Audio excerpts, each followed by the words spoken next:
Om Swastiastu, selamat malam semua, salam sejahtera dan salam sukses bagi kita semua. Selamat datang pada kegiatan webinar dan talkshow malam ini dengan judul Menentukan Karir Sebelum Lulus, Langkah Cerdas Memulai Masa Depan, Siap Lulus, Siap Karir. Perkenalkan, saya Ayu yang akan memandu acara hari ini dari awal hingga akhir. Adapun agenda kegiatan kita pada malam hari ini adalah yang pertama, sesi webinar atau penyampaian materi dari bagian Pusat Karir dan Kerjasama Kampus Alfa Prima Karangasem. Kemudian yang kedua ada sesi talkshow inspiratif bersama HRD dan alumni Alfa Prima Karangasem. Sebelum kita lanjut, izinkan saya menyampaikan aturan kegiatan hari ini. Yang pertama, ketika narasumber memaparkan materi, peserta wajib mematikan mikrofon masing-masing. Yang kedua, pertanyaan dapat disampaikan melalui kolom chat atau secara langsung pada sesi yang telah ditentukan. Yang ketiga, peserta wajib mengikuti kegiatan sampai akhir. Tanpa berlama-lama lagi, kita akan memasuki acara utama yang sudah dinantikan, yaitu webinar dari Pusat Karir dan Kerjasama Kampus Alfa Prima Karangasem. Mari kita sambut narasumber kita pada malam hari ini yang tentunya sudah tidak sabar nih untuk berbagi ilmu dan pengalaman bersama kita semua. Bapak Iko Mangsuartame, selaku Pusat Karir dan Kerjasama Kampus Alfa Prima Karangasem. Kepada Bapak Iko Mangsuartama, waktu dan layar kami persilakan. Oke, halo, selamat malam Ayu. Malam, Kak. Oke, suara saya sudah masuk? Ya, Oke, terima kasih. Ayu, apa kabar Ayu? baik Kak. Kakak gimana? Sangat luar biasa, saya udah nggak sabar ketemu sama teman-teman semua di sini nih. Oke, selamat malam teman-teman semua. Apa kabarnya nih? Bisa di reaction jempol apa? Apakah bisa reaction jempol?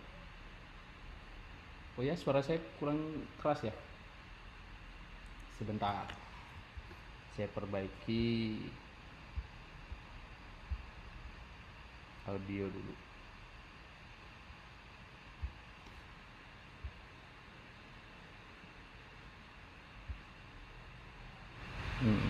Halo, cek 1 2 3.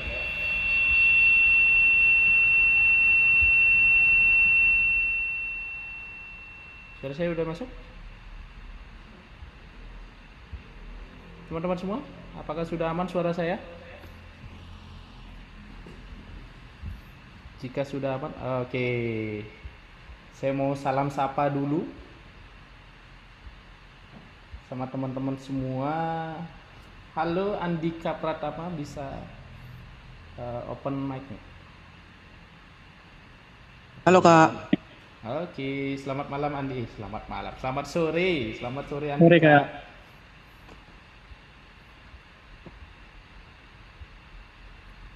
Nah, siapa lagi saya mau panggil ya?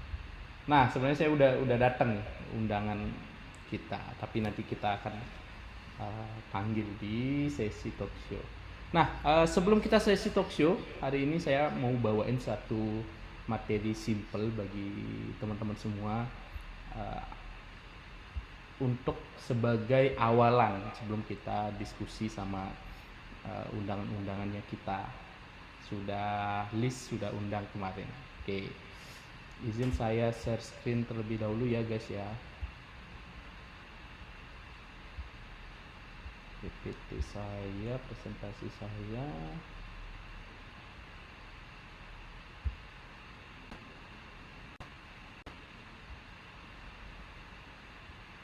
Oke.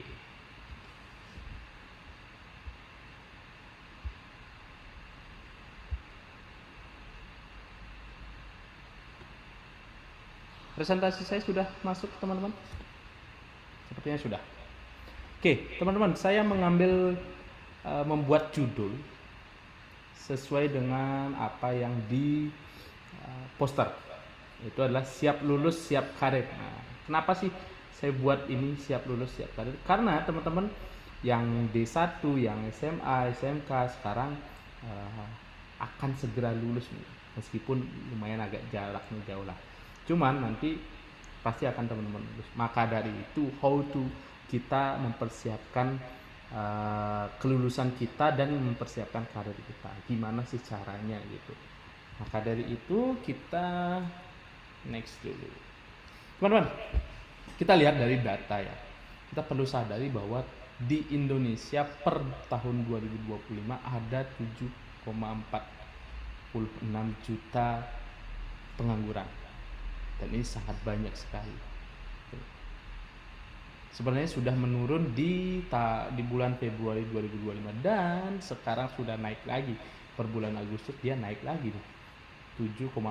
Nah, ini menjadi dilema bagi kita semua dan bagi teman-teman semua juga, bahwa ini akan berpengaruh nih ketika teman-teman lulus, apakah nanti akan menjadi sumbangsihnya di data ini atau tidak gitu. Harapan saya sih teman-teman tidak menjadi sumbangsihnya di sini, di data ini. Harapan saya teman-teman menjauh dari data ini, menjauh dari tidak terinput di data ini. Oleh karena itu kita harus persiapkan sebelum kita lulus SMA, SMK, kuliah, kita perlu persiapkan caranya kayak gimana, atau kenapa sih kok bisa sebanyak 7,46 juta pengangguran, kenapa sih sebanyak ini, penyebabnya apa sebenarnya teman-teman. Kita akan lihat satu video sebenarnya penyebabnya apa. Teman-teman perlu lihat nanti. Biasanya di kelas saya baru tadi siang sebenarnya nyampein video ini, tapi saya play ulang lagi dah.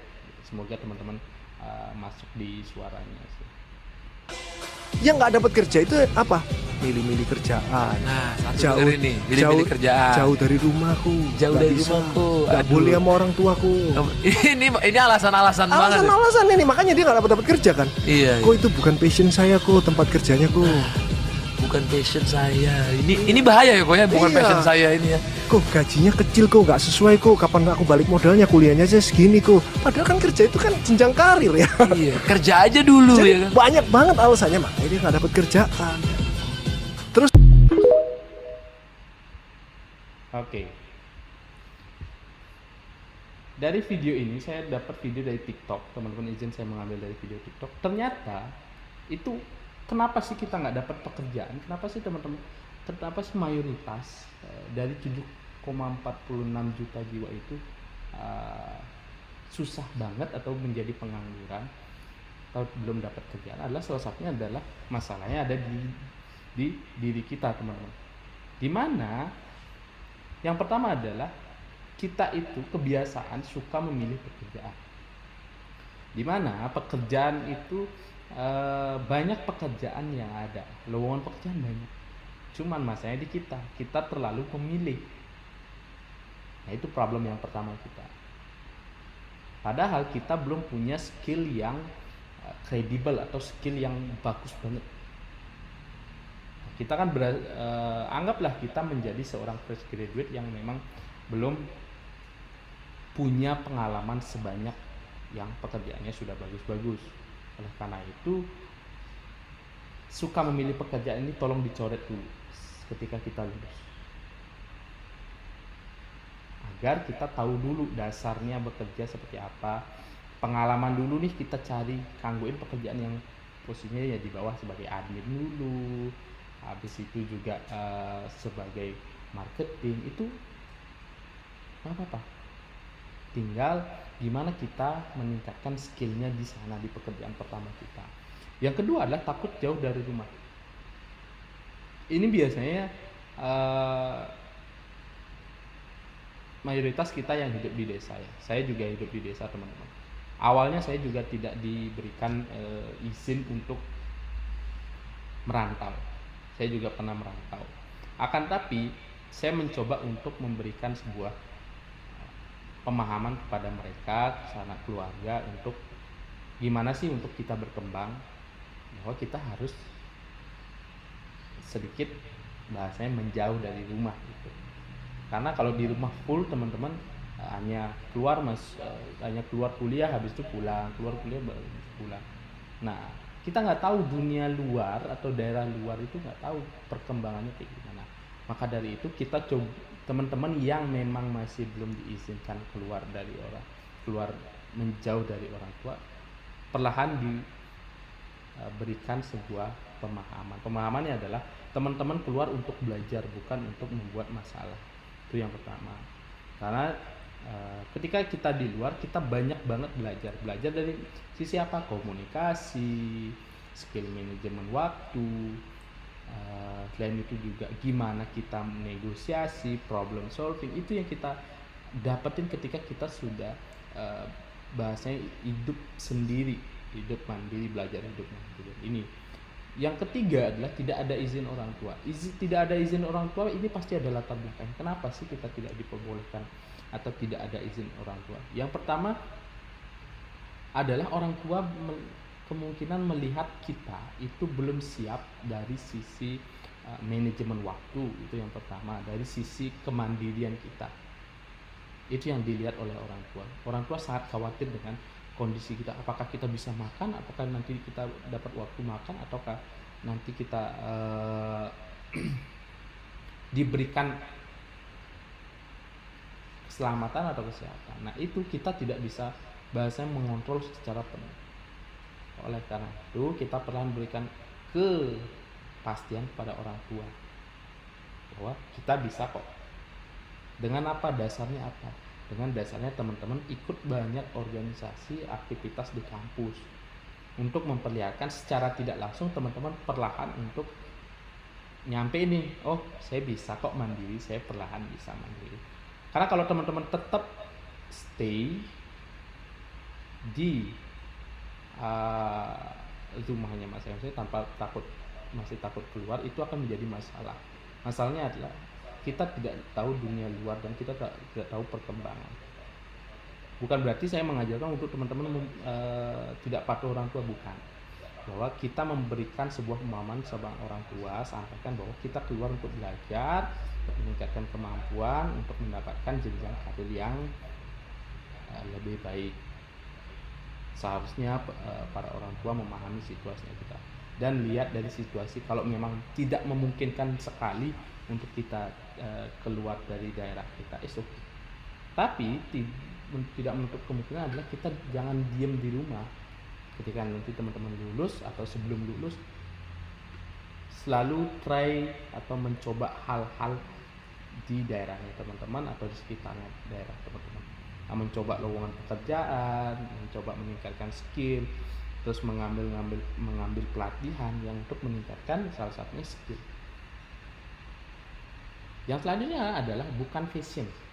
Nah, kebiasaan kita sebagai seorang Gen Z, saya juga Gen Z teman-teman. Seorang Gen Z adalah kita ingin bekerja sesuai fashion kita. Contoh, fashion saya, saya suka memasak. Pokoknya pekerjaan saya harus memasak. Saya suka menulis. Pokoknya pekerjaan saya harus jadi admin. Nah itu akan menjadi sebuah problem untuk kita jika kita tidak memiliki skill yang bagus di posisi itu, skill yang kuat di posisi itu. Itu akan menjadi bumerang bagi kita,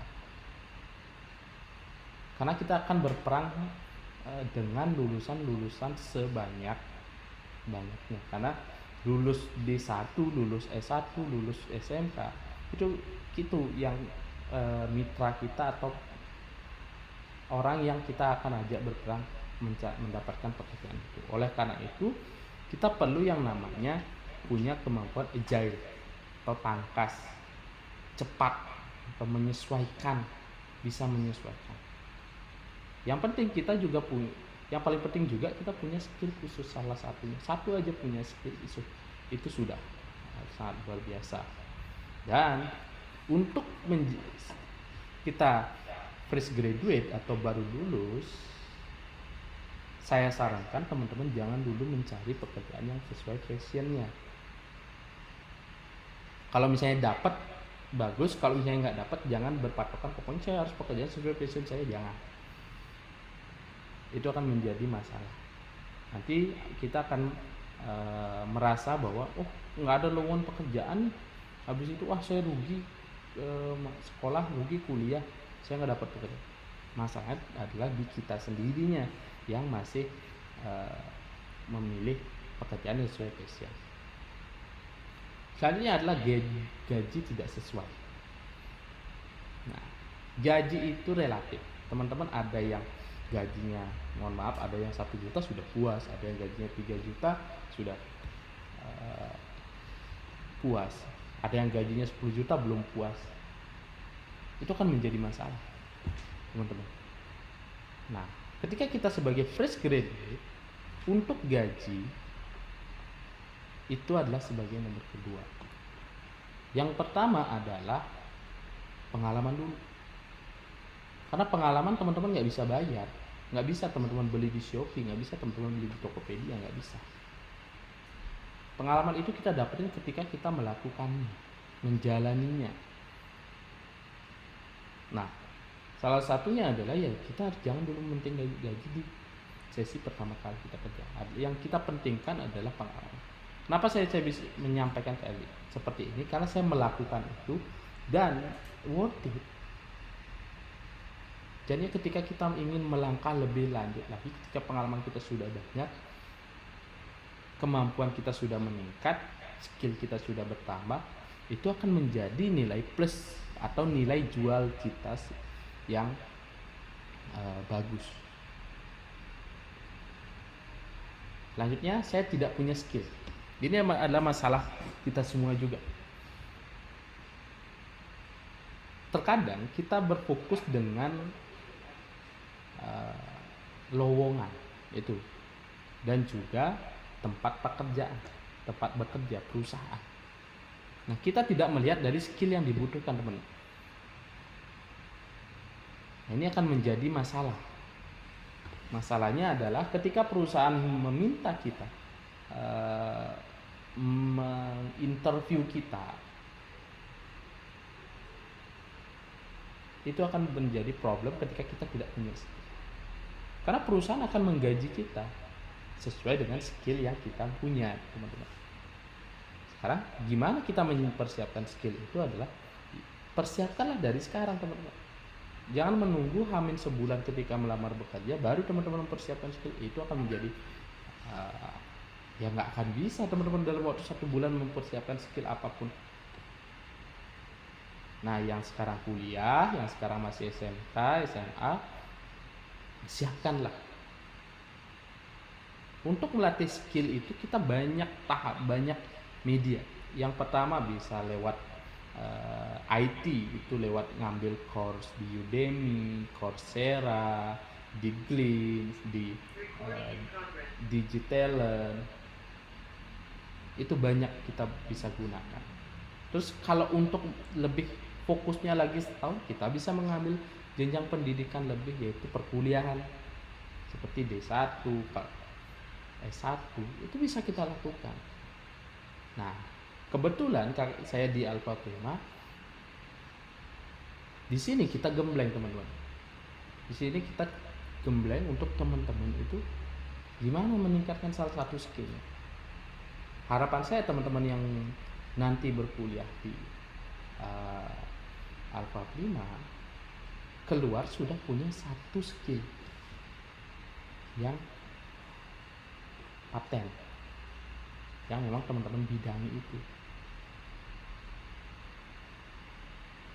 Jika teman-teman keluar tanpa satu skill, itu akan membuat saya sedih juga, kayak hasilnya belum maksimal gitu. Maka dari itu harapan saya teman-teman, yuk kita bisa meningkatkan skill kita.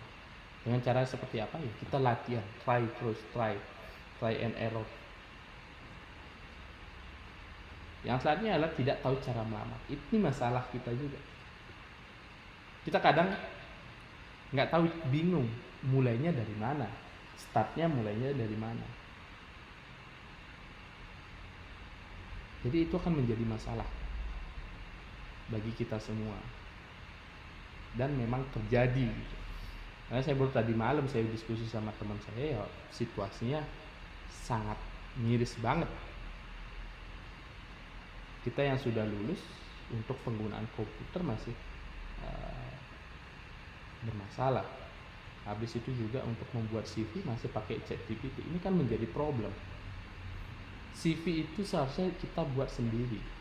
Yang kita gunakan menjadi ChatGPT itu adalah sebuah tools untuk membantu kita, bukan membuatkan kita. Atau bukan menjadi pelayan kita, membantu lebih melakukan checking atau mengarahkan atau membuat kalimat yang lebih pas, tapi idenya tetap di kita. Jangan sampai pure teman-teman minta tolong buatkan CV, itu udah menjadi fatal. Buat CV itu adalah cerminan diri kita dalam bentuk kertas, teman-teman. Jangan sampai, kalau bisa jangan sampai orang lain yang buatkan CV kita. Kitalah yang buat sendiri dengan kreatif kita. Dan itu ketika nanti teman-teman interview akan ditanya apa kemampuan, nanti akan dipadu-padankan apa yang teman-teman sampaikan dan apa yang teman-teman masukkan di CV, itu kan dicek, oh, ini bener apa enggak ya. Kalau misalnya sudah melenceng, berarti teman-teman sudah menipu HRD-nya, karena kok beda ya. Yang di CV dibilangnya bisa komunikasi, tapi ketika saya diskusi kok kenapa tidak, kemampuan komunikasinya kurang banget ya. Kan jadinya CV-nya tidak berguna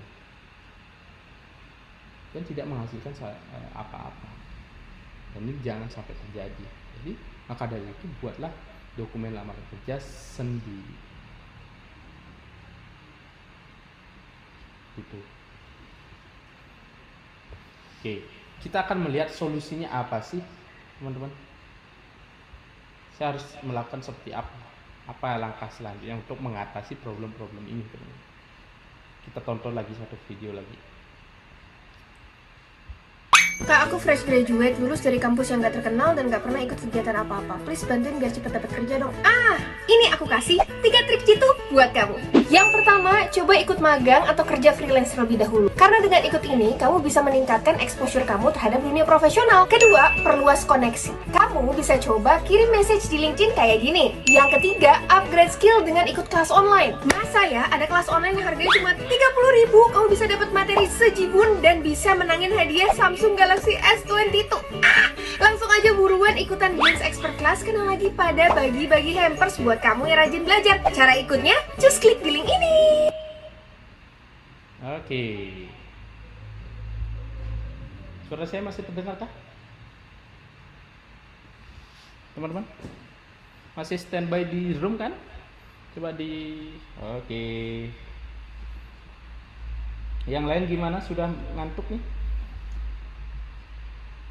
Masih aman ya? Masih standby ya? Oke. Dari masalah tadi, saya coba lebih ringkas, teman-teman. Adalah sebuah solusi. Ada sebuah solusi dari problem-problem tadi. Yang pertama adalah tingkatkan skill, teman-teman. Jadi perusahaan akan mengutamakan kandidat yang punya skill untuk lowongan yang sedang dibuka. Dan itu teman-teman ya sebagai senjatanya kalian. Kita ketika punya skill, kita berani bersaing dengan lulusan-lulusan lain, teman-teman. Karena skill itulah menjadi senjata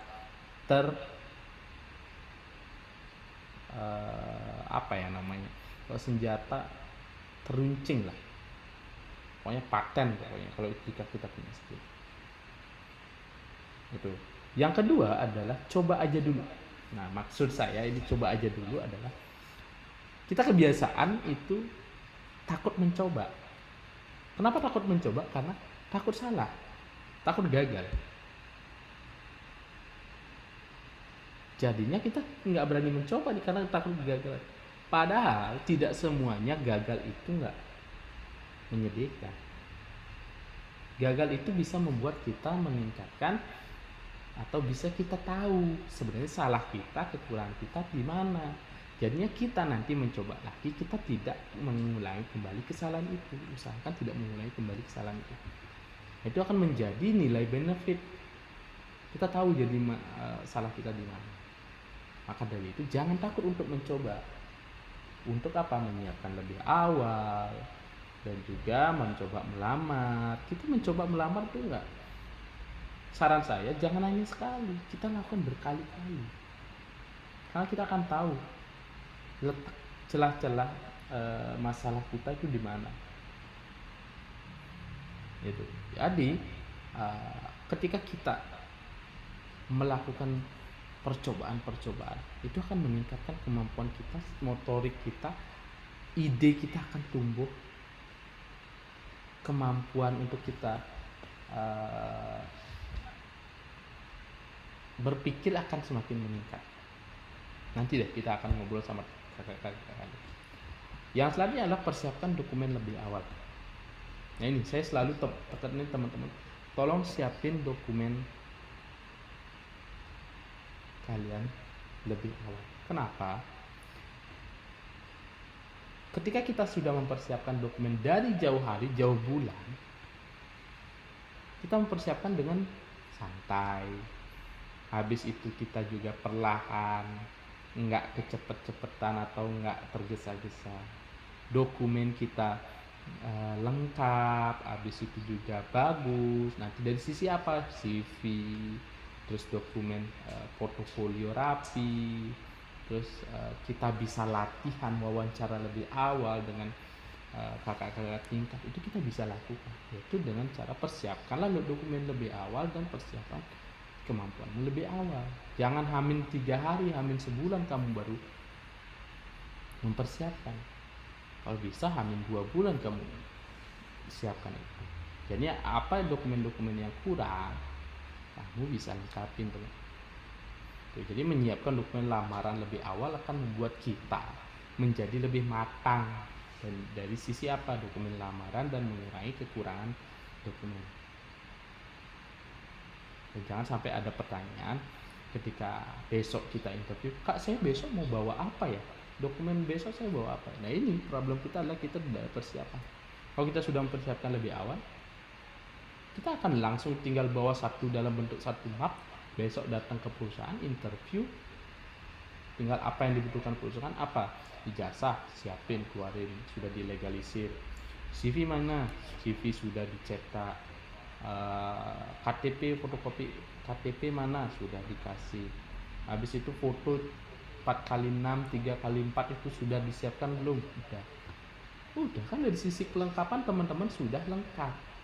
Jadi perusahaan bahwa mereka punya keperluan administrasi dari sisi kandidatnya atau dari pelamarnya dan karyawannya. Kalau kita sudah lengkap, kita punya skill, apa sih yang kurang kan gitu. Tinggal kita beradu nasib jika kita sudah berusaha semakin mungkin. Nah itu. Yang terakhir adalah teman-teman wajib melamar lebih dari 10 perusahaan. Kenapa sih Kasuar, kenapa selalu jujur? Tolong lamar kalau bisa 100 lamaran. Nah, kenapa saya selalu bilang teman-teman, tolong dong mempersiapkan 10, di atas 10 lamaran atau 100 lamaran, karena untuk memperluas atau memperbesar peluang kalian dapat kerja. Saya mendapatkan pekerjaan sekarang karena saya banyak mengajukan lowongan pekerjaan. Saya mengajukan 20 lamaran, yang dipanggil 3. Itu kan sudah lumayan. Apalagi kalau kita misalnya hanya cuma ngelamar cuma 1, hilanglah peluang kita di salah satu itu. Nah, sekarang untuk melamar bekerja sudah gampang banget, tidak seperti dulu kalau kita harus datang ke perusahaan, harus ngasih dokumen secara offline. Bahkan dokumennya harus dicetak bagus, dibeliin. Itu kita modalnya udah tinggi gitu, udah gede modalnya. Bahkan modal mungkin 50.000 dalam satu dokumen lamaran kerja. Itu kan lumayan, teman-teman belum bekerja aja udah boncos gitu. Nah, sekarang sudah gampang banget, kita udah tinggal menggunakan smartphone kita, teknologi kita. Ada yang namanya Glints, ada yang namanya LinkedIn, ada yang namanya Jobstreet, ada yang namanya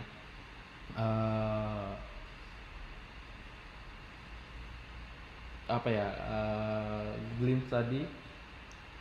Jadi itu kita manfaatkan. Bahkan kita juga bisa mendapatkan pekerjaan di sosial media, di mana Instagram bisa, Facebook kita. Saya mayoritas men-share sebuah lowongan pekerjaan itu mendapatkan dari kenalan saya di Facebook. Nah, itu saya gunakan teknologi itu. Tinggal gimana sih kita mencoba menerapkan, mempersiapkan, meningkatkan. Jadi kita melakukan udah gampang banget. Tinggal kita siapkan CV, upload CV. Kalau nggak kita punya emailnya, ya udah kita kirim lewat email. Yang nunggu interview. Interviewnya pun sekarang sudah dua media. Media pakai online, offline. Online dulu baru offline. Itu sangat gampang sekali kalau sekarang. Nah, masalahnya ada di kita mau nyoba nggak gitu teman-teman. Kalau kita nggak mau coba, kita nggak tahu. Itu menjadi masalah bagi kita. Karena kalau kita tidak mencoba itu akan menjadi bumerang. Teman-teman setelah lulus akan kebingungan mencari lowongan pekerjaan.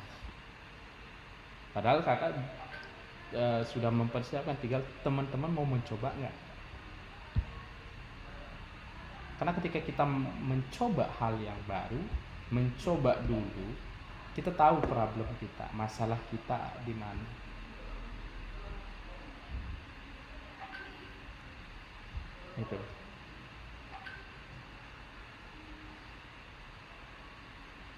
Itu sih teman-teman perlu kita sadari bahwa masalahnya itu ada di diri kita, bukan di orang lain atau di perusahaan. Perusahaan sudah banyak kok mengirimkan lowongan pekerjaan, memberikan lowongan pekerjaan. Coba deh teman-teman nanti buka, download yang namanya Glints. Di sana banyak banget teman-teman ingin mencari lowongan apapun, menjadi front office, admin, accounting. Itu banyak banget teman-teman. Tinggal gimana kita mencoba, mau mempersiapkan itu.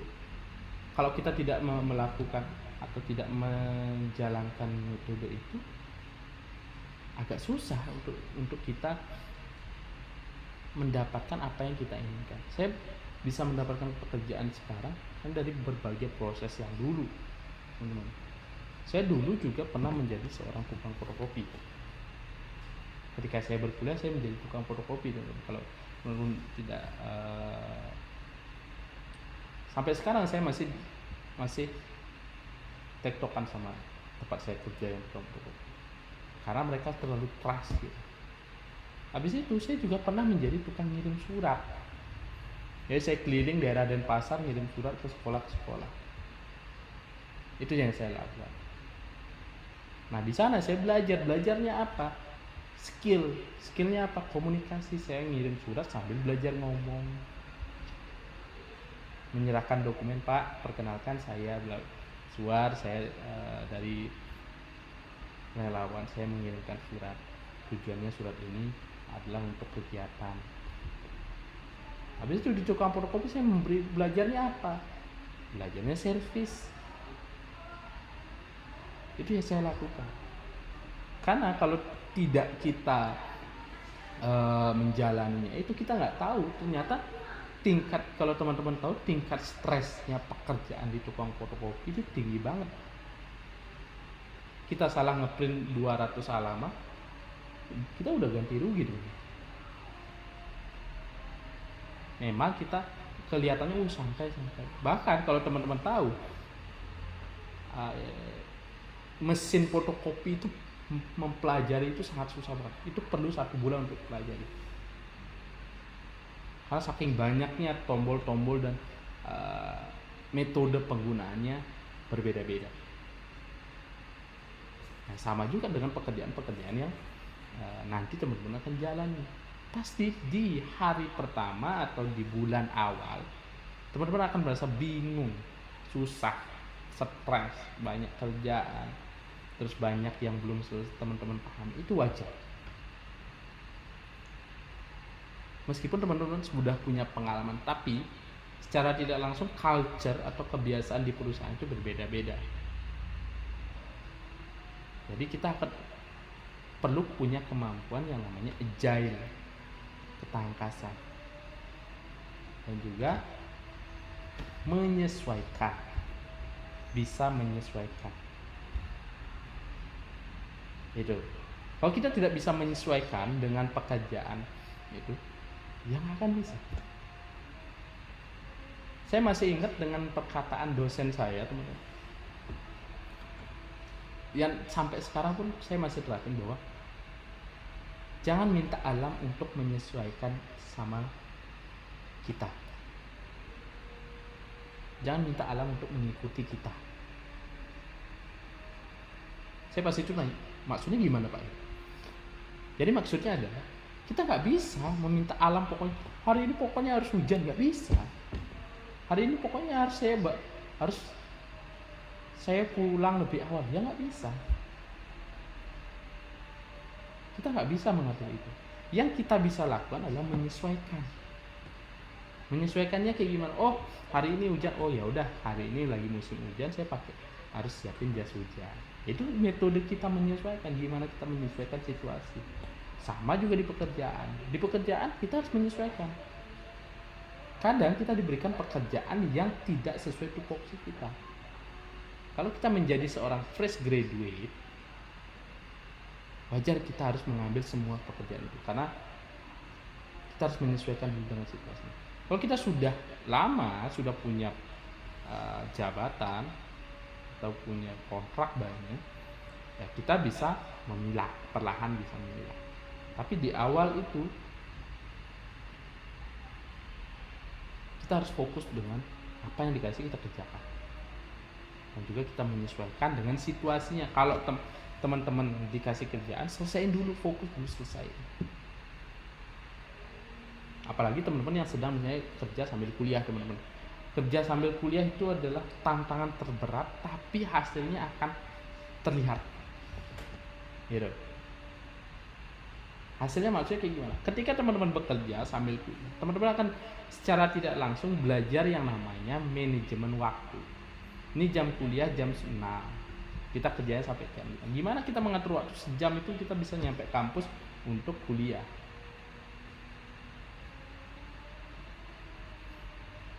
Itu yang kita lakukan.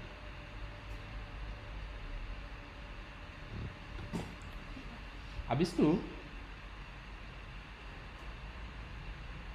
saya lakukan itu, saya coba terapin apa yang dosen saya sampaikan. Banyak hal yang saya dapetin. Saya mulai belajar meningkatkan komunikasi, public speaking saya sudah mulai meningkat, bukan berarti bagus, meningkat. Kemampuan negosiasi saya bagus, lumayan. Ketika kita mau membuat kegiatan, kita lebih mudah.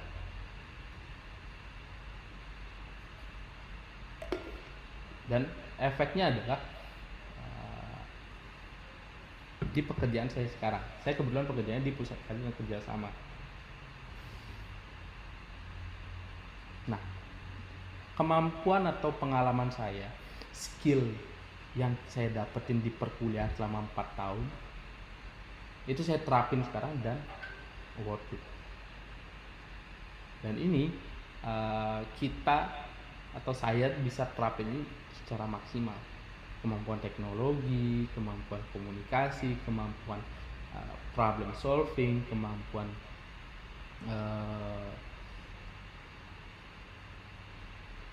menyampaikan sebuah materi, itu saya dapetin ketika saya 4 tahun itu, dan saya coba terapin sekarang perlahan. Itu. Jadi butuh waktu 4 tahun untuk bisa saya ngomong kayak gini. Nah, harapan saya teman-teman setahun itu teman-teman bisa tercapai. Dan cara kayak gimana? Ya harus digembleng. Bisa kok, bisa. Tuh.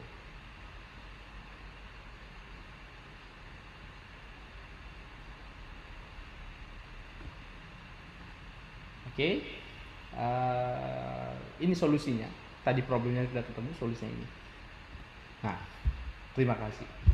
Kenapa sih materi saya simpel ini? Karena kalau saya memberikan materi panjang, ini waktu sebenarnya waktu istirahat teman-teman. Tapi nanti teman-teman akan merasa pusing dari sisi kok banyak banget yang materi. Saya mengambil dari problem-problem yang terjadi. Nah, nanti untuk lebih jelasnya, kita akan tanya sama orang-orang yang terjun langsung dan sudah bahasanya bersaudara dengan problem-problem yang tadi itu. Jadi kita nanti akan di sesi talk show. Nah, sekian mungkin materi baik dari saya. Saya kembalikan ke moderator, Kak Ayu. Terima kasih. Baik, Kak, terima kasih atas materinya. Gimana nih teman-teman? Materinya sangat inspiratif bukan? Nah, kalau kalian setuju, boleh dong kirim reaction di layar masing-masing. Karena melalui sesi ini kita jadi tahu berbagai bumbu-bumbu penting yang nantinya bisa kita gunakan untuk meracik dan memasak karir kita setelah lulus. Nah, untuk teman-teman peserta, apabila ada pertanyaan atau hal yang ingin didiskusikan, mohon disimpan terlebih dahulu, karena kita akan bahas pada sesi selanjutnya, yaitu sesi talk show. Selanjutnya, kita akan memasuki sesi talk show yang akan dipandu langsung oleh host talk show kami. Untuk itu, kami mengundang kembali Bapak Suar untuk bergabung dan memandu sesi talk show malam ini. Wah, saya kembali diundang lagi nih ke acara di room ini. Terima kasih Kak Ayu.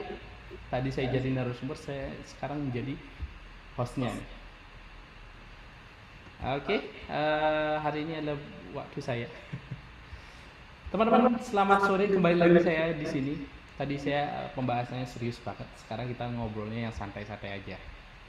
Hari ini saya sudah hadirkan siapa ya? Ayo, ada yang udah tahu siapa yang saya hadirkan hari ini? Bisa di komentar mungkin.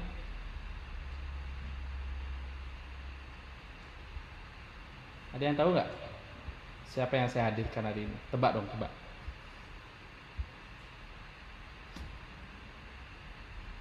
Ayo, nggak ada yang tahu ya? Berarti rahasia saya lumayan kuat, saya memegang rahasia. Kak Rea, wah kok tahu nih? Wah, ketahuan nih. Satu orang sudah menebak. Oke, Kak Sani lagi. Ada lagi? Siapa nih lagi? Ada Kak Rea, ada Kak Sani, Kak Sevi. Nah, Kak Sevi, terus lagi ada nggak? Ini sebenarnya ada satu orang ya, saya nggak kasih tahu nih. Ada nggak yang bisa nebak? Nah, ketahuan kan Kak Dedi. Udah pada kenal nih kayaknya. Nah, saya mau manggil dulu. Siapa dulu saya panggil? Ayo, siapa yang mau saya panggil dulu nih yang pertama nih? Coba kolom komentar nih. Oke, Kak Rea dulu katanya. Oke, Kak Rea sudah join kah? Halo Kak Rea. Bisa on cam atau on mic?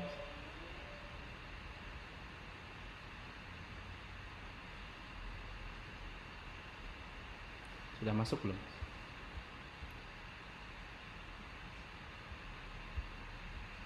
Kak Ria bisa on mic Kak Ria?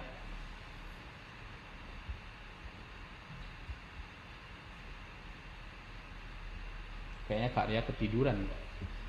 Oke, kita sambil menunggu Kak Ria. Siapa selanjutnya? Oke, Pandi, Kak Dedi. Nah, kita panggil Kak Dedi. Kak Dedi bisa on cam atau on mic? Dedi, wah. Kak Suar, kedengeran nggak ya? Halo, Ria, aman. Sudah jelas sekali. Selamat sore, Ria. Saya panggilnya gimana sih? Saya panggilnya enaknya gimana? Halo Kak, selamat sore. Wah, ini siapa nih? Dedi ya? Selamat sore, Dedi. Sorry ya semua nggak bisa on cam sih, ada acara sedikit. Oke. Tapi tetap stay ya, kita lagi pengen banyak ngobrol sama kamu. Sama Dedi, Tetap sama tetap tetap dan stay Kak, lain. aman-aman. Oke. Lanjut siapa nih? Selanjutnya guys. Selain Kak Dedi, siapa lagi? Lagi dua. Ayo tirai berapa? Oke, saya panggil Kak Sani, ada apakah sudah standby?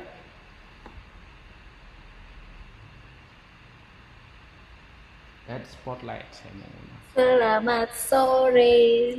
Ih, happy banget nih Kak Sani. Selamat sore Baru Kak pulang Sani. kerja, Kak.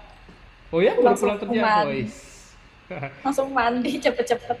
Wih, terima kasih Kak Sani sudah meluangkan waktunya nih. Saya manggilnya gimana? Kak Sani apa siapa nih enaknya?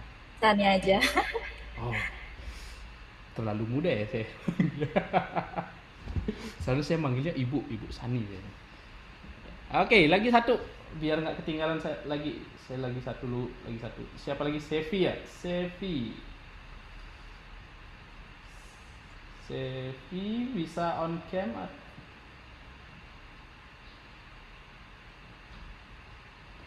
Halo Kakak Sevi.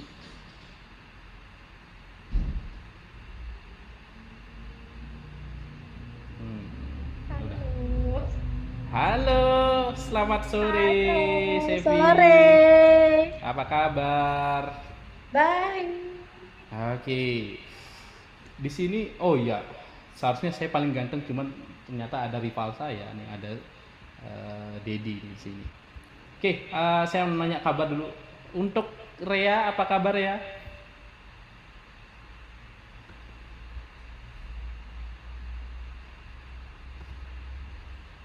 Kabarnya baik, Kak. Jam berapa pulang kerja Rea? Tadi jam 6 sampai kosnya. Wow, jam 6. Wah. Sebenarnya ini waktu istirahatnya Rea nih, kita malah mengambil waktu ya, tapi nggak apa-apa. Terima kasih ya Rea sudah meluangkan waktunya.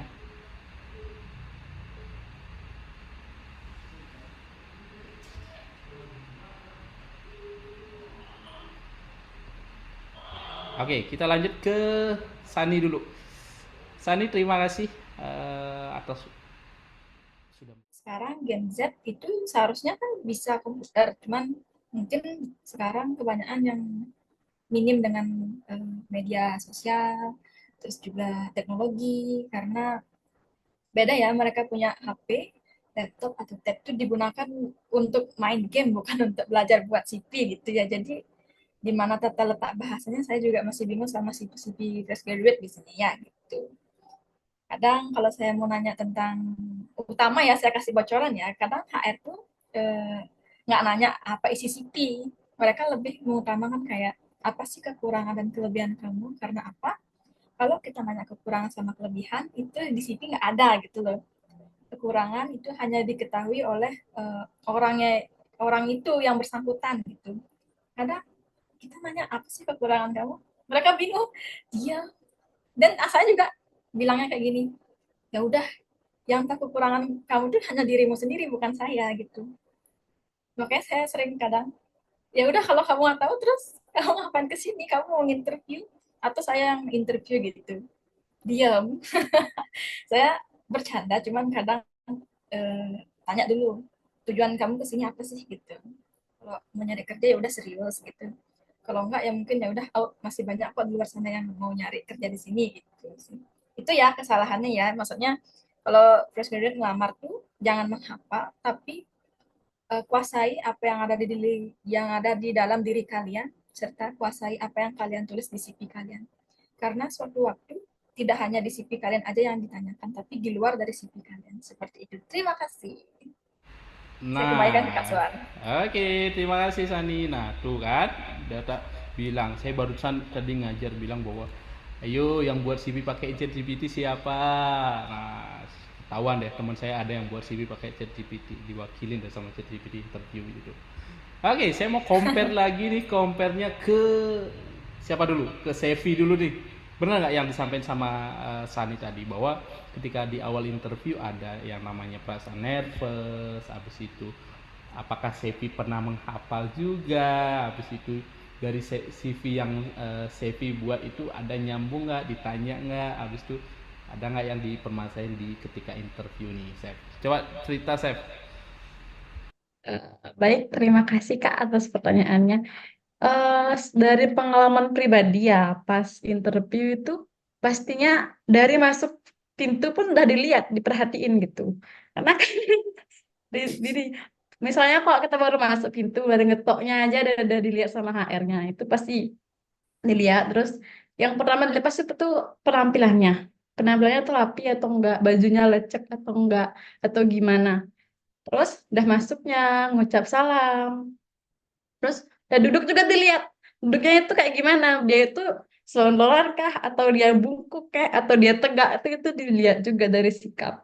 Di sana pun dilihat juga biasanya kalau karena kan diajarin juga pas kita masih di kampus bagaimana kita interview gitu.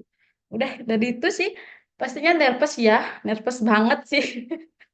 Nervous terus juga HRD itu kan kadang-kadang ada yang baik, ada yang tipe-tipe yang judes pas pertama masuk, ada yang kayak kita salam dia tuh nggak nyaut, ada yang langsung senyum, ada kadang-kadang, tapi terus dari duduk kadang-kadang langsung gini misalnya kok dia nanya eh coba ceritakan bagaimana tentang diri Anda gitu. Nah, pertama kalau dipakai bahasa Indonesia bisa, kalau kita pakai bahasa Inggris langsung dah blank. Kalau kita pakai bahasa Inggris tuh ngeblank gitu. Jadi terus pengalaman Epic juga sama kadang-kadang ya kalau misalnya pas kita interview ditanya tentang kelebihan sama kelemahan. Kelebihan tuh biasanya itu boleh dilebihin dari satu aja, misalnya satu atau dua atau tiga itu kelebihan boleh. Tapi kalau kekurangan atau kelemahan itu cuman boleh disebut satu aja terus sama solusi. Biar kita bisa bilang kekurangan kita satu, terus kita bisa mengatasinya dengan kita kasih solusinya juga.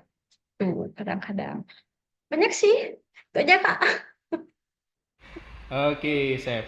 Kira-kira kalau Kak Sani itu tipenya HRD kayak gimana sih? Yang suka lihat orang yang fokus banget apa gimana nih itu, Sep? Kalau dari pribadi sih kayaknya lebih baik kayaknya Kak Sandi ya ketimbang HR-nya Happy yang di sini. Wah, karena di Aduh. sini kan pariwisata, jadinya full bahasa Inggris kita. Itu padahal dari saya itu cuma nginterview accounting, tapi kita pakai bahasa Inggris semua gitu. Bagaimana bahasa Inggris kita kok di depan gitu jadinya. Karena kadang-kadang di switch juga di belakang atau di depan. Kadang-kadang saya juga ada di front office di depan gitu. Wih, udah merangkap aja nih. Ibu Sani, apakah boleh itu merangkap, Bu, kerjaannya, Bu?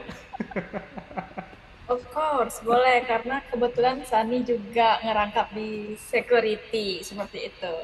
Wih, paket security-nya Ya, aman kan? Cukup kan?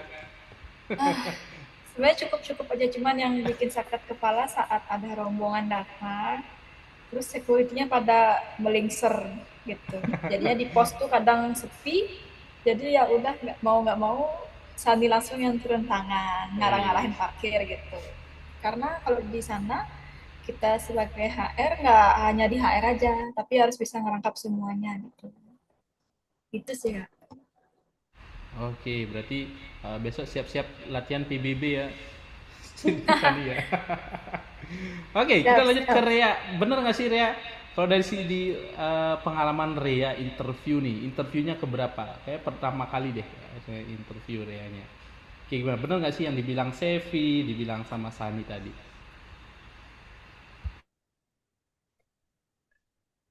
Halo, kedengaran suaranya ya. Aman-aman. Jadi dari yang disebutin sama Kak Sani sama Sevi itu bener banget. Di awal pas kita dipanggil interview tuh pasti kita menyiapkan beberapa pertanyaan atau jawaban dari beberapa pertanyaan nih. Kayak misalnya tadi ada eh, coba ceritakan tentang dirinya, kelebihan dan kelemahan. Itu pasti kita masih di awal tuh pasti ngafal. Nervous, udah pasti nervous. Tapi kalau misalnya kita apa ya, kayak kata Kak Sani tadi tuh mau serius untuk memang akan melamar pekerjaan, kita itu pasti bakal bisa ngolah apa yang udah kita pelajarin. Kalau misalnya emang benar-benar udah yakin ataupun udah benar-benar dipelajarin nih kayak dari tentang dirinya, kelebihan kekurangan, itu pasti kita bisa mengolah walaupun kita udah blank nih. Kayak udah ditanya, coba ceritain diri kamu seperti apa gitu dari HR-nya.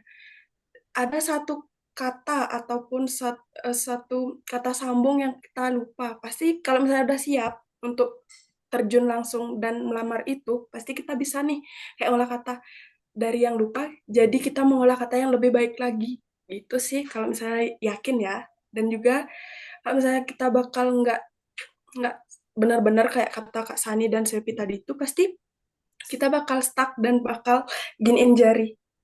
Walaupun nggak kelihatan, tapi gestur kita akan eh, menunjukkan itu. Itu sih. Mungkin itu aja dari saya. Wah, saya harus masukin di kantong aja deh biar kelihatan deh nih. Kelihatan juga Kak. Nah, itu dibilang sama kayaknya berarti sama percis nih. Nah, sekarang kalau dari sisi Dedi yang sudah lebih lama lagi melamar bekerja dan mungkin sekarang dari sisi dunia pariwisatanya kayak gimana sih, Ded? Dulu pengalamanmu kayak gimana sih, Ded? Coba dong ceritain, Ded. Terima kasih Kak atas waktu dan kesempatannya. Di sini betul ya apa yang dikatakan sama teman-teman tadi ketika fresh graduate first time mengikuti interview ya, dan juga kita di sana dites lah itu istilahnya first impression, kita dites di satu perusahaan untuk gabung di sana ya. Nah, ini sekedar sharing pengalaman aja sih sebenarnya. Kebetulan saya dulu itu kuliah sambil bekerja ya. Kebetulan pas ketika SMA saya ikut training PKL istilahnya, dan langsung diterima di tempat Prakrin atau PKL dulu. Nah, mungkin untuk di saya seperti teman-teman tadi, kebanyakan di tempat bekerja itu kita merangkap ya istilahnya. Padahal kita eh, ditempatkan atau job desk kita atau tanggung jawab kita di akunting itu misalkan. Pasti kita dapat dah tugas-tugas tambahan karena satu sisi kita dipercaya kan kayak gitu. Nah, kemudian kalau di segi pekerjaan saya sekarang itu sangat yang berperan penting ya, itu public speakingnya ya, public speaking, dan juga tetap apa namanya tanggung jawabnya gitu. Mungkin kita sudah, saya pribadi nih di apa Prima ditekankan untuk bertanggung jawab dan juga public speaking dan juga problem solving, gitu aja sih sebenarnya. Mungkin untuk teman-teman yang lebih mendalami ini mungkin kayak tadi mungkin teman-teman alumni yang jadi HR, kunting dan lain sebagainya lebih ke teori lah istilahnya untuk menyampaikan ke adik-adiknya. Mungkin untuk saya pribadi lebih ke praktek gitu karena saya terjun langsung di lapangan, handle tamu ataupun berbicara secara langsung gimana eh, istilahnya face to face lah gitu sama tamunya gitu, sama CS-nya gitu. Mungkin nggak banyak sih sebenarnya yang bisa saya sampaikan karena mungkin nanti ya mungkin adik-adik yang jadi HR, jadi akunting dan lain sebagainya bisalah menyampaikan yang lebih, karena apa ya istilahnya pekerjaan mereka juga perlu teori dan bertemu banyak orang, gimana gimana gimana, kalau saya kan langsung praktek gitu. Mungkin itu saja sih Kak dari saya. Lebih kurangnya saya minta maaf gitu. Terima Oke. kasih. Terima kasih, Dedi. Itu udah kita ada tambahan lagi. Tadi kalau dari Kak Sani bilang, "Oh, jangan nervous." Habis itu dari Kak Sevi, kita harus latihan terus, kita harus tampilkan dari segi penampilan nih. Kalau dari karyanya juga adalah kita harus punya latihan terus, habis itu kita harus berani mencoba dan sampai udah di suite pekerjaan nih. Nah, kalau dari sisi Dedi adalah kemampuan public speakingnya, komunikasinya, dan ini sangat berpengaruh lah banget dari sisi nanti ketemu sama Kak Sani di bagian HRD, nanti ketemu sama akunting, kan kita sama-sama ngobrol kan, ketemunya sama manusia kan, komunikasi, betul nggak sih, bahwa kita harus punya kemampuan komunikasi yang ideal lah dengan sesama rekan kerja, dengan atasan, dengan nanti ketika kita melamar bekerja dengan HRD, berarti komunikasi kita harus oke dulu nih, kita harus punya basic komunikasi yang bagus biar nanti HRD-nya senyum-senyum ketika melihat kita, kemampuan kita, fokus udah cocok banget nih kerja di perusahaan saya gitu. Oke, teman-teman, ada yang mau ditanyakan? Saya mau manggil para peserta nih. Ada yang mau ditanyakan dong? Enggak. Bisa kalau yang mau bertanya di raise hand dulu atau mau dikirim lewat chat Zoom. Untuk satu penanya dulu. Kita akan berikan satu penanya. Ada yang mau bertanya? Tidak adakah? Dari 35 peserta ini apakah tidak ada? Oke, mungkin lagi masih ngetik ya. Jadi saya duluin aja nanya. Oh, ada nanya nih. Oke, pertanyaan dari, saya izin sampaikan ya, Matal ya. Oke, udah pada senyum-senyum nih. Nih, siapa yang mau jawab dulu? Saya sampaikan dulu ya. Apakah pernah melakukan kesalahan saat bekerja? Oke, siapa dulu mau jawab nih? Ada yang mau menjawab dulu? Oke, saya random ya ke tirai 3, Kak Sevi. Ayo silahkan. Silakan Kak Sevi. Pernah nggak sih melakukan kesalahan dalam bekerja? Iya, pernah. Terima kasih. Siapa tuh namanya? Itu Matal. Matal. Ya, betul. Pastinya pernah ya. Misal, kan di accounting tuh kalau kehilangan uang Rp1 aja harus dicari. Gini, kan misalnya dapat penjualan itu 600 juta sekian. Adalah rupiahnya di belakang tuh 8 atau 9. Terus sekarang dapatnya 7 atau enggak 5. Itu balik lagi ke kesalahan awal. Itu mengatasinya dari awal, kita dari sales awal kita hitung lagi manual. Karena di sini saya tuh pakai Microsoft Office manual, jadi nggak pakai aplikasi, jadi manual hitungnya dari awal ke akhir tuh dicari lagi Rp5 atau enggak Rp10 itu harus dicari lagi, terus di adjustment gitu. Pasti pernah mengalami kesalahan. Ada juga pernah pas di depan misalnya tamunya komplit. Lagi di handling guys jadinya. Ke depan kita tanganin tamu yang komplain, misalnya dia komplain tentang kamarnya kenapa-napa gitu, pasti pernah salah gitu, salah dalam komunikasi sama teman-teman juga salah, sama teman-teman tim juga pasti miskomunikasi. Seharusnya dia itu dibersihkan, tidak dibersihkan, kita yang kena gitu. Sama pernah kejadiannya itu karena miskomunikasi dari saya kamarnya dia, saya nggak suruh untuk housekeeping untuk mengecek kamarnya, jadinya saya kena salah. Ya harus ganti gitu. Gitu aja, Kak. Oke.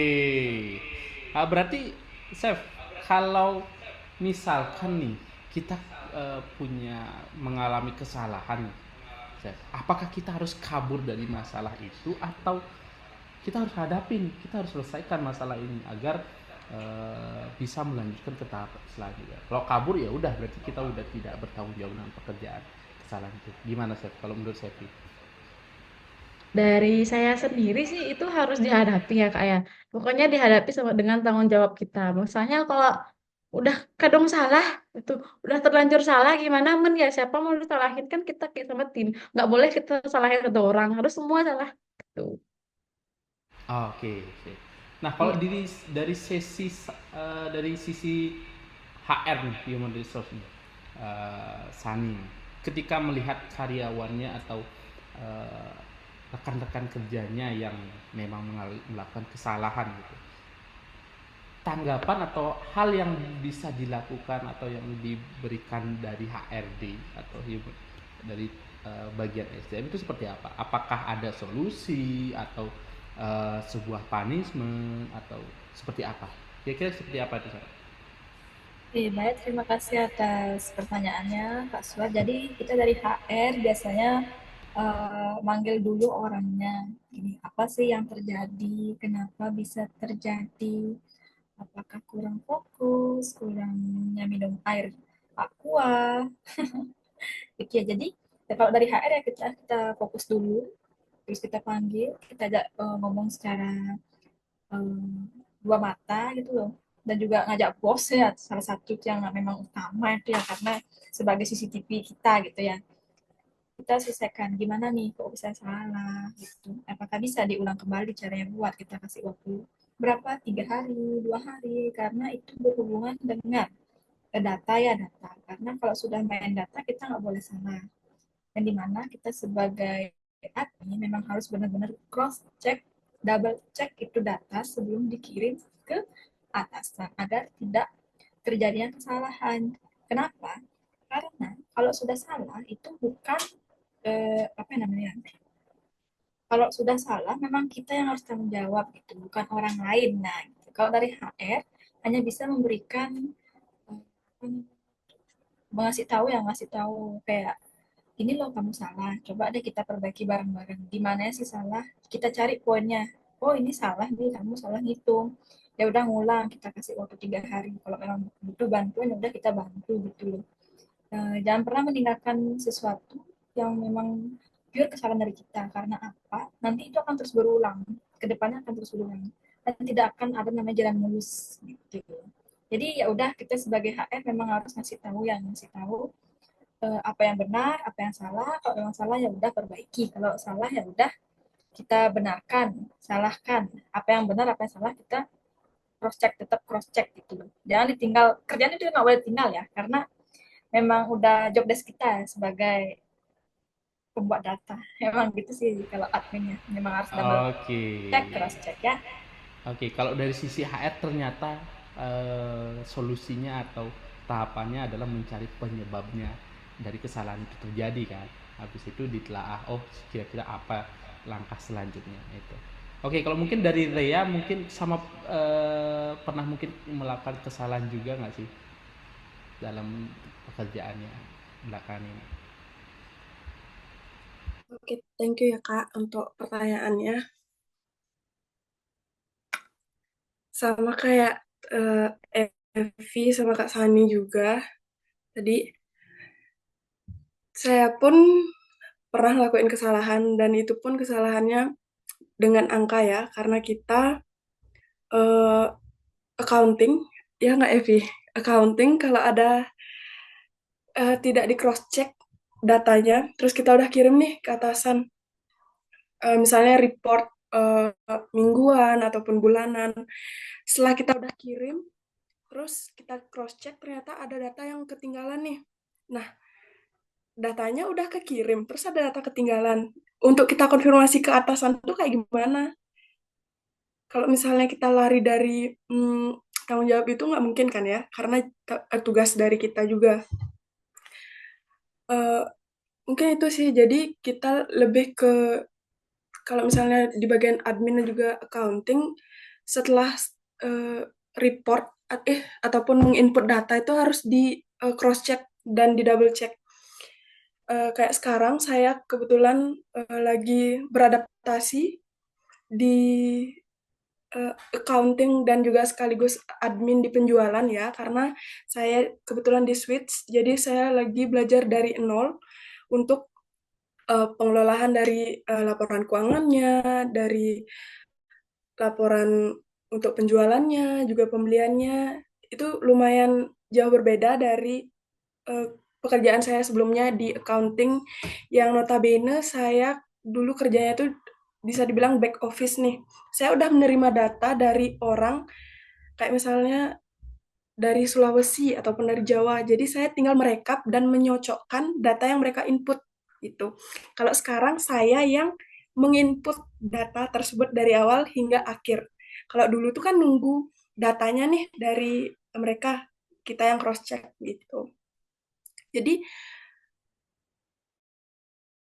pernah saya buat di datanya udah dikirim nih, ternyata ada data yang ketinggalan. Jadi ada miskomunikasi yang terjadi juga. Jadi untungnya masih bisa dimaklumi ya. Itu untungnya. Kalau misalnya yang nggak dimaklumin itu yang bikin kita deg-deg sih. Jadi setiap masalah, intinya jangan kalian pergi dari masalah itu sih. Karena itu tugas kalian, tanggung jawab kalian. Kalau misalnya kalian lari dari tanggung jawab itu sama dengan kayak kalian pengecut. Jadi kalian takut sama kesalahan. Untuk apa takut sama kesalahan? Karena kesalahan itu buah dari hasil dari suatu pekerjaan. Benar nggak Kak Sani sama Kak Evi? Itu jadi kita nggak boleh takut sama ngelakuin kesalahan. Yang kalian nggak boleh itu misalnya udah kesalahan A, terus kalian lagi ngelakuin kesalahan A, itu nggak boleh. Jadi kalian kesalahan A, kalian harus mencari solusinya itu. Nanti di kemudian hari supaya tidak ada terjadi hal yang seperti itu. Mungkin itu sih dari ya Kak. Oke, berarti kita boleh salah, tapi gimana caranya kita bertanggung jawab, kita harus punya tanggung jawab itu. Dan juga balik lagi, kita berbuat salah pasti akan ada hasil yang kita terima kan. Kita jadi belajar, habis itu kita tahu berarti oh ini salahnya, celahnya di sini di mana gitu. Dan juga ya hati-hati juga kalau misalnya membuat kesalahan fatal, ya deg-degan juga sih yang benar yang sama dibilang sama Maria. Mungkin kemungkinan itu jadi SP atau surat cinta untuk hari terakhir bekerja di sana. Ya semoga tidak jadi seperti itu ya. Kak Sani udah gini senyum-senyum, dia udah ini adalah kebiasaan saya memberikan surat ini. Oke, kalau dari Dedi apakah sama Ded? Biasanya sering nggak pernah nggak sih membuat kesalahan dalam pekerjaan? Oke Kak, makasih atas pertanyaannya ya. Ini dari adik yang tadi, pertanyaan sangat bagus ya. Untuk kesalahan ya, siapapun pasti, jangankan di tempat bekerja, di kehidupan sehari-hari aja kita pasti pernah membuat kesalahan. Jadi kita berbicara dalam konteks pekerjaan yang mungkin teman-teman tadi sudah banyak membahas dan itu memang benar kenyataannya. Dan di sini mungkin saya hanya menyampaikan beberapa hal mengenai hal yang kita bahas tadi.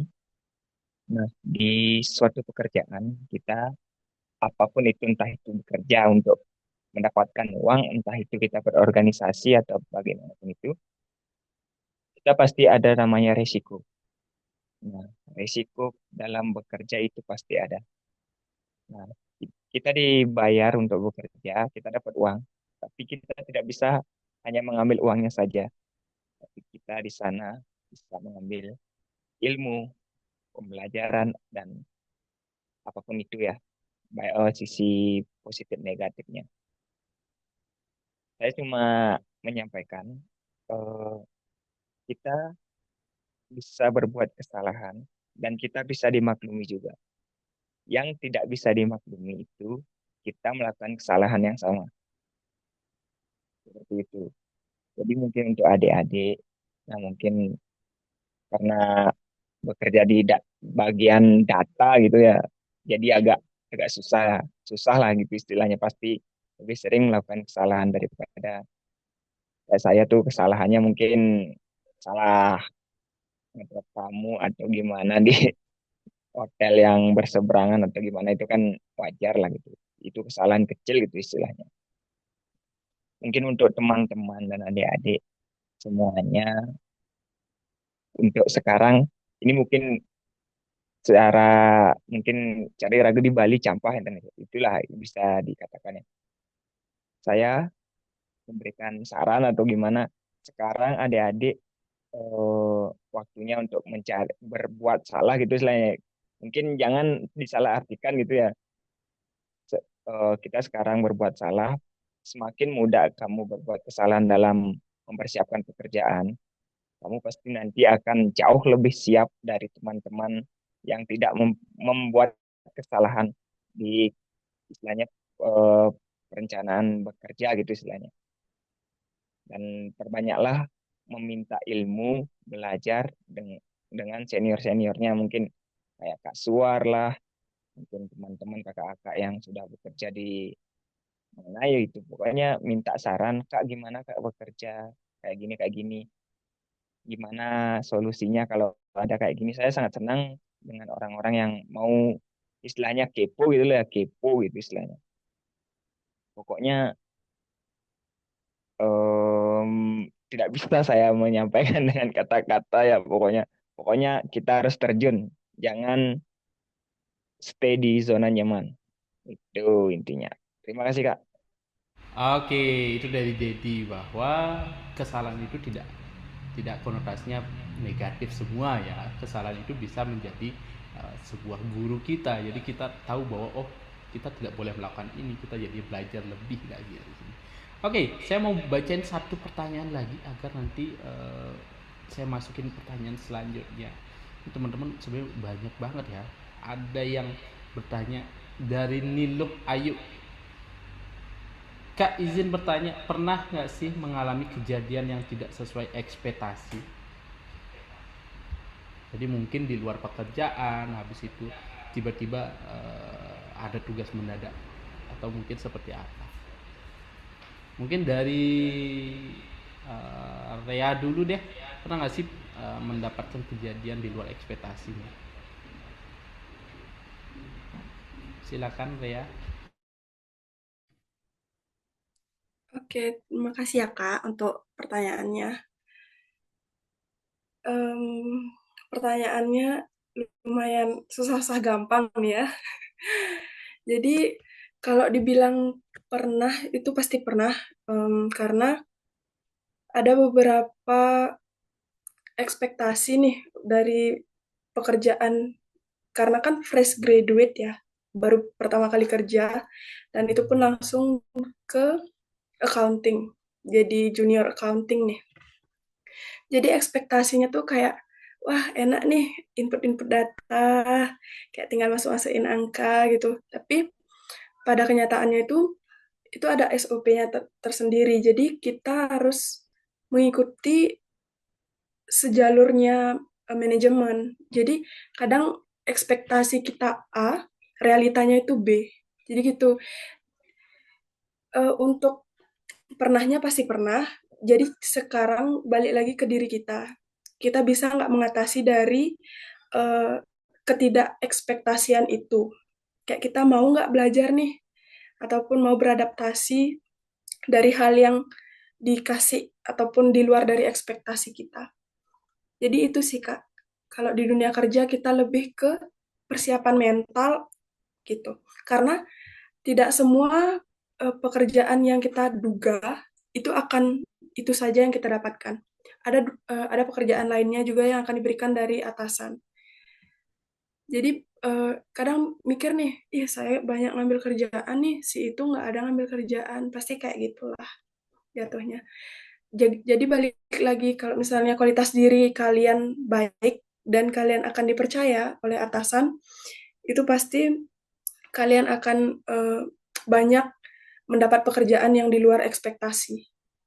Itu pengalaman dari saya ya, karena saya juga merantau, jadi banyak ekspektasi yang tidak sesuai dari apa yang saya ekspektasikan. Mungkin itu sih yang bisa saya jawab ya. Oke, terima kasih Rea. Jadi kita harus siap nih. Kita harus menyiapkan diri kita, siap dengan apa skill mungkin atau kemampuan kita dan juga menyesuaikan dengan situasinya di sana. Nah, sebelum kita ke pertanyaan selanjutnya, saya mau menanyakan soal apa ya nih? Kira-kira Kak Sani apa sih yang harus kita siapin sebelum lulus? Jadi ini teman-teman nanti akan lulus, kira-kira apa sih yang kita bisa siapin dari sekarang agar nanti ketika kita melamar bekerja sudah siap lah dari sisi perlengkapan atau apa yang dibutuhkan oleh seorang HRD. Kira-kira apa sih yang harus kita siapkan dari sekarang sebelum lulus nih? Bisa di-spill nggak biar kita bisa persiapan dari sekarang? Baik, terima kasih Kak Suara atas pertanyaannya. Jadi apa yang perlu disiapkan untuk adik-adik yang mau lulus ya Kak Suara ya? Yang pertama, CV tentunya untuk melamar kerja ya adik-adik ya. Yang Oke, kedua, CV. oke, jangan lupa dicatat dulu adik-adik. Oke, yang pertama ada CV. Jangan lupa CV-nya diisi dengan data diri kalian, jangan diisi dengan data orang lain ya. Nanti saya tanya nyaplir gitu ya. Yang kedua ada harus siap dengan adaptasi. Karena apa? Adaptasi itu sangat penting ya. Itu merupakan sikap positif ya seseorang untuk memungkinkan yang bersangkutan itu untuk lebih mudah dengan perubahan. Karena apa? Kalau kita lulus kan banyak banget nih perubahan. Gitu ya. Apa sih yang terjadi? Ya, seperti yang dibilang tadi, apa sih ekspektasinya, apa sih realitanya, kayak gitu ya. Yang kedua, jangan lupa kolaborasi. Karena apa? Kolaborasi juga sangat penting ya. Itu untuk kesiapan mental kita kerja. Yang dimana mental kerja itu yang baik membantu dalam bekerja sama dengan tim. Itu ya kolaborasi ya, karena kita nggak bakal bisa kerja sendiri gitu ya. Kita butuh bantuan teman, kita butuh bantuan tim untuk menyelesaikan pekerjaan kita juga. Karena ya kita orang juga namanya orang nggak bisa sendiri gitu lah. Harus ada peneman, makanya perlu ada pasangan gitu ya. Oke, yang ketiga Oke. ada yang ketiga harus mandiri juga ya. Yang ketiga harus ada kemandirian. Ini merupakan sikap yang baik juga untuk mencerminkan kemampuan untuk kita bekerja ya. Karena apa? Kita nyari uang tuh mandiri ya, bukan sama temen nyari uangnya ya gitu. Itu mencerminkan kemampuan untuk bekerja secara mandiri dan juga bertanggung jawab atas tugas nanti yang akan diberikan. Ya, yang terakhir, ketahanan, tahan akan suara-suara gebrakan bos yang bikin sakit telinga ini ya. Kadang kiting punya tugas banyak, terus kadang bos tuh nambah lagi tugasnya yang seharusnya pulang jam 4, kita kerja sampai jam 6, lembur. Ya, mental yang harus kuat membantu seseorang untuk tetap optimis itu ya adik-adik ya, dan juga bertahan dalam pekerjaan kita. Dan jujur aku juga dulu sebelum bisa kayak gini tuh sering didatangin sama Kak Suar ya waktu ini ke hotel ya, bilang nggak bisa, sampai maunya keluar air mata, tapi udah ada Kak Ewi, saya malu nangis di depan Kak Ewi sama Kak Suar gitu ya.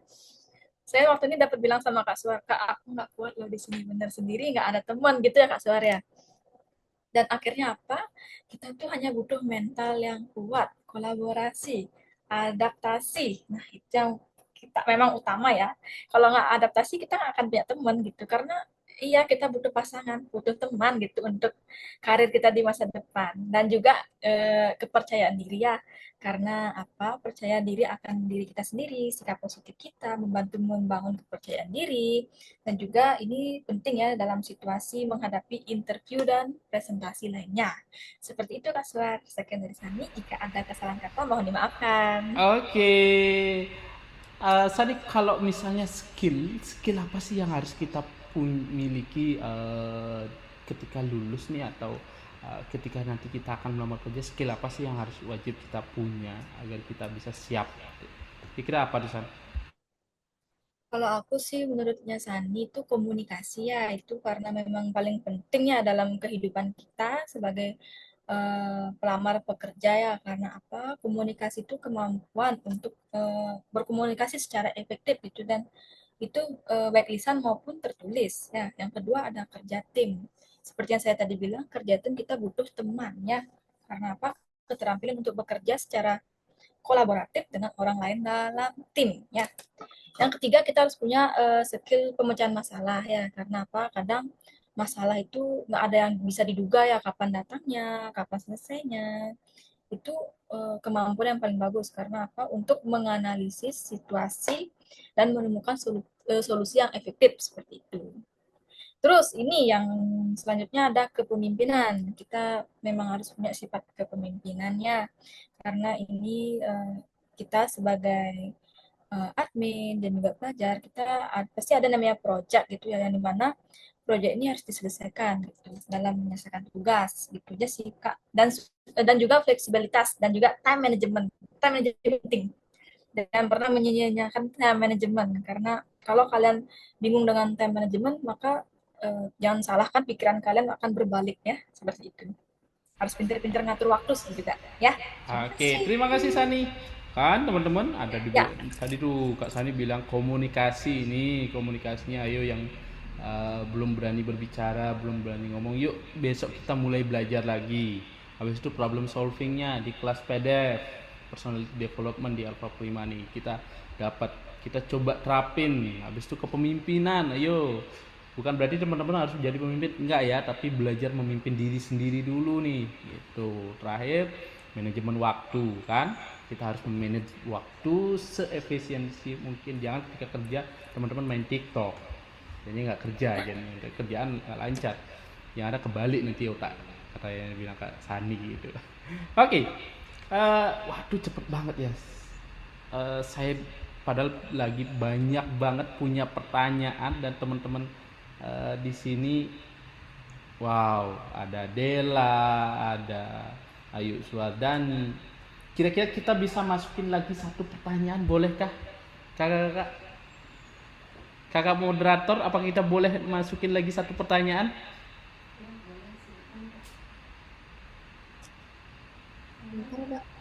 Oke, lagi satu ya, cuman agak dipersingkat dikit ya,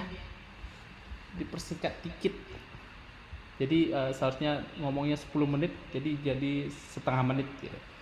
Oke, kita akan pilih yang terakhir dari Dela deh. Untuk Ayu Suardani Kanggo ini nanti kita akan buat event lagi seperti ini. Kita akan nanya lagi ke Kak Sani sama teman-teman yang lain. Selamat malam kakak semua, saya izin bertanya Kak, gimana sih caranya kakak bisa terus belajar dan juga berkembang sebagai akuntan, dan juga Kak, skill yang paling penting yang dimiliki oleh seorang akuntan apa saja sih Kak? Yuk, akuntan siapa nih, Kak Sevi apa Kak Rea yang mau menjawab nih? Saya ambilnya Kak Sevi deh. Yuk Kak Sevi, dipersilakan. Sepi, go. Baik, terima kasih Dela. Apa tadi tuh? Bagaimana? Gimana sih caranya kakak biar terus belajar dan juga berkembang sebagai belajar terus berkembang sebagai akuntan. Ya. Dan Kak, skill yang paling penting dimiliki oleh seorang akuntan apa saja ya Kak? Bagaimana untuk berkembang sebagai akuntan? Yang pastinya belajar. Belajar ya Belajarnya apa adik-adik ya. Kak? Banyak ya di accounting itu banyak dapat pelajaran pastinya dari akuntansi dasar, akuntansi di komputer itu kayak aplikasi yang Microsoft Office, Mayob itu kita harus pelajari dari awal juga. Saya juga sebenarnya itu dari jurusan perhotelan mengalih ke accounting ya, jadi belajar dari nol juga pasti. Itu belajar yang sangat ekstra juga, sama belajar juga otodidak sendiri gitu. Dari YouTube, dari media sosial juga harus belajar. Sama skill yang harus dimiliki itu ketelitian, satu ketelitian, sama kesabaran.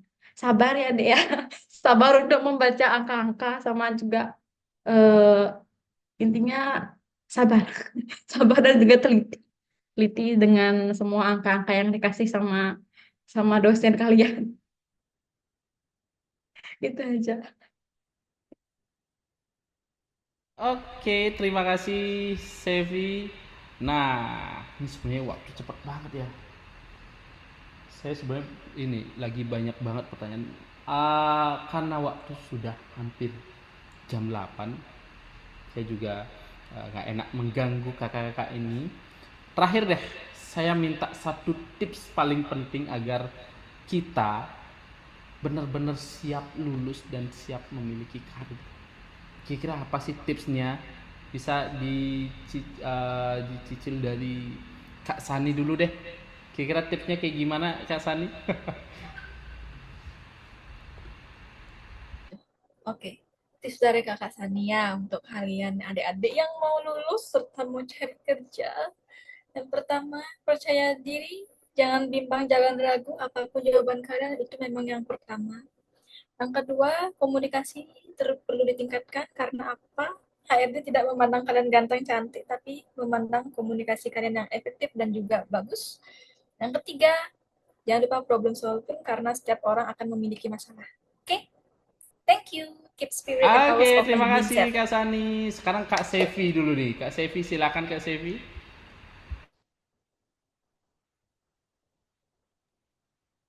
Sevi. Apa tadi Kak? Maaf.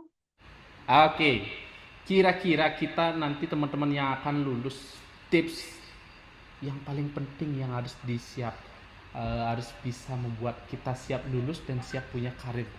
Kita harus kayak gimana sih harus? Tipsnya ada tips nggak dari Kak Sevi? Tipsnya ya banyak-banyak berdoa juga.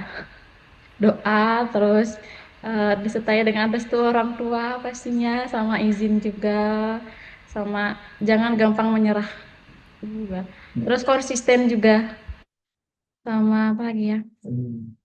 Fokus dan juga mental, siapkan mental ya. Jangan sampai mental kalian rusak, mental health ya. Sama jaga sikap, attitude ya, itu aja. Terima kasih Sevi. Terakhir Kak Rea karena Dedi mendahului beliaunya live karena ada kesibukan ternyata beliau. Oke, untuk Rea silakan. Oke, kalau dari Rea, mungkin tipsnya itu kesiapan diri kalian untuk memulai suatu komitmen. Karena bekerja itu komitmen ya. Kalau misalnya kalian nggak komit, kalian nggak bakal bisa bertahan di pekerjaan itu. Dan juga kalian harus mampu beradaptasi dengan segala perubahan ataupun pekerjaan yang kalian dapatkan. Dan juga nanti kalian harus bisa berkolaborasi, beradaptasi dengan lingkungan kerja, dan juga kalian harus bisa gimana kalian bersikap di sana. Karena gimana sikap kalian itu yang menentukan karir kalian. Mungkin itu aja dari Rea. Terima kasih. Terima kasih Rea, terima kasih Sani, terima kasih Sevi, terima kasih Dedi juga sudah meluangkan waktu. Tidak terasa udah hampir jam 8. Guys, hari ini seru banget. Sebenarnya ini pertanyaan dari teman-teman peserta, mohon maaf. Ayu Suwardani, pertanyaannya belum dijawab. Nanti deh saya akan bantu jawab ketika ketemu ya. Jangan lupa nanti di chat saya ya, Ayu, nanti saya coba bantu jawabnya. Oke, terima kasih banyak atas waktunya kakak-kakak, sudah meluangkan waktu istirahatnya hari ini. Teman-teman sudah belajar maksimal. Kalau saya melihatnya adalah kita sudah belajar banyak hal. Terus teman-teman apa yang harus dipersiapkan, skill apa yang harus kita punya sebelum nanti melamar kerja, kita sudah tahulah sedikitnya. Nanti semoga kegiatan ini kita akan lebih lanjut lagi, kita buat kegiatan lebih dari ini. Mungkin kita offline, kita akan undang datang langsung. Biasanya kalau ketemu langsung biar lebih nyaman, habis itu lebih seru lagi. Nah, mungkin kalau dari saya cukup. Teman-teman terima kasih banyak sekali lagi kepada teman-teman narasumber hari ini, undangan saya. Terima kasih waktunya, sukses selalu Kak Sani, Sevi, Rea, Dedi juga, dan teman-teman peserta. Terima kasih banyak sudah hadir meluangkan waktu istirahatnya hari ini. Terakhir saya ingin mengirimkan mungkin dari operator, silakan dibantu dikirimkan link absensinya untuk hari ini. Jadi untuk sebelum kita saya kembalikan ke moderator, bolehkah kita melakukan foto bersama teman-teman? Kita foto bersama yuk untuk mengabadikan kegiatan hari ini. Bolehkah teman-teman semua open cam? Alpha Prima, Kak. Wah, tiba-tiba ternyata Kak Sani pakai baju Alpha Prima nih. Saya kalah. Oh, saya sudah pakai baju Alpha Prima. Kak Sevi kayaknya belum, ketinggalan di rumah nih, di kampung nih sama karya nih. Oke, ada yang lagi tidur kah? Oke, Milo, Ayo ayo nggak adik-adik apa-apa. open cam adik-adik. Ada yang masih di Oh, kampus ada yang nih. masuk di kampus. Saya Ayu sengaja tutup. Swastini. Oke, saya sengaja Masih tutup di pintu kampus. sebenarnya nggak boleh keluar mereka sebenarnya. Oke, siap. Tim operator semoga sudah siap ya. Oke, gaya pertama untuk hari ini 1, 2, 3. Oke, semoga operator gini ya. Nyampe ya. Di slide selanjutnya 1, 2, 3. Oke. Berani sukses Kak. Oh ya, Berani kita sukses. sampai lupa jargonnya. Kita berani sukses. Kita buat video kali ya. Silakan teman-teman bisa open mic ya. Kalau saya bilang berani sukses, teman-teman jawabnya kayak gimana? Alpha Prima? Berani sukses. Oke, kita tes ya. 1, 2, 3. Alpha Prima berani sukses. Oke. Terima kasih banyak Sani, Sevi, Rea, sama Dedi sudah meluangkan waktunya. Dan juga terima kasih untuk teman-teman peserta. Jangan lupa untuk absensinya sudah dikirimkah? Belum ya? Sebentar, saya kirimkan. Nanti untuk para narasumber nanti saya hubungi secara pribadi ya untuk mengirimkan link absensinya. Untuk memberikan sertifikat kegiatannya, dan juga teman-teman silakan mengisi link absensinya ini. Nanti waktunya nanti ya 10 menit lah teman-teman mengisi. Oke, kalau dari saya sudah cukup. Saya mohon maaf, bisa nanti Kak Sani, Kak Sevi, Kak Rea bisa live lebih duluan untuk melanjutkan ke aktivitas selanjutnya. Oke, saya Suar, host hari ini. Terima kasih atas waktunya. Saya mohon maaf kalau ada salah kata yang saya sampaikan hari ini. Saya Suar izin undur pamit diri untuk mengembalikan ke moderator kita, Kak Ayu. Silakan Kak Ayu, terima kasih. Ya, Terima kasih juga Kak Suar. Terima kasih. Oke, terima kasih Kak Suar karena telah berkenan menjadi host kami hari ini. Juga terima kasih kepada kakak-kakak narasumber dan peserta yang telah meluangkan waktunya untuk hadir di acara hari ini. Sampai berjumpa di kegiatan selanjutnya. Saya Ayu Kembar. Mohon maaf apabila ada kesalahan kata. Terima kasih. Terima kasih Kak Ayu. Sampai jumpa semuanya. Kak Sani, sampai jumpa.